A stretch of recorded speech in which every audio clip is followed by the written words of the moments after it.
And we begin tonight with a tragic incident right outside the nation's capital. That is where a search and rescue effort is now underway. And we have learned that an Army helicopter collided with an American Airlines regional jet, sending that jet crashing into the Potomac River. The flight was coming in for a landing at Reagan National Airport. You see there on the map, you can see the airport right along the river. I want to give you a look also at some video we just got in from the website EarthCam.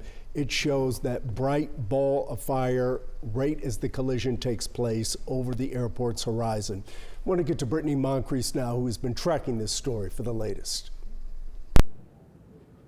Well, Chris, this is all unfolding as we speak. And here's what we know so far. A 60-passenger jet, American Airlines 5342, collided with a military jet. Here's a live look at Reagan National Airport, where all takeoff and landings have been halted. You can see there's a massive response right now. The crash happened as the passenger jet was approaching Reagan National Airport just before 8 o'clock our time tonight. It was flying from Wichita, Kansas to Washington, D.C. Now, multiple calls came into law enforcement stating there was a crash over the Potomac River.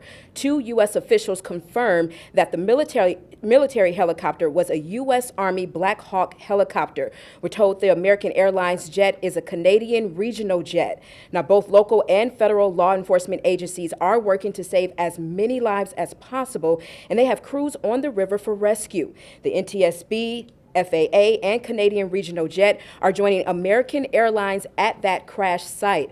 They are investigating to see what caused the 2 aircrafts to collide and why. Now, I've lived in D.C. for years, and anyone who spent time there can tell you that there are strict rules in terms of places where both commercial and private aircrafts can and can't fly. There are also many questions such as, was the American Airlines jet on the correct path and altitude before approaching the runway? Was the traffic pattern, or what was that traffic pattern of the helicopter, and why didn't the 2 aircraft see each other? Now, keep in mind, American Airlines is headquartered here in Texas, and Reagan National Airport is a major hub for the airline. Again, this was a military helicopter that collided with a 60-passenger jet. That's American Airlines flight 5342. Now, there's no word at this time on casualties, but as you can imagine, that's first and foremost in everyone's minds. And of course, those first responders there working to save as many lives as possible. Chris? Up to speed on what we know right now. This was a nearly full flight, 60 passengers and 4 crew members. And again, on the other side, you had the Blackhawk helicopter. I've traveled on a lot of Blackhawk helicopters over the years covering the U.S. military. They can have up to 10 to 12 troops on board.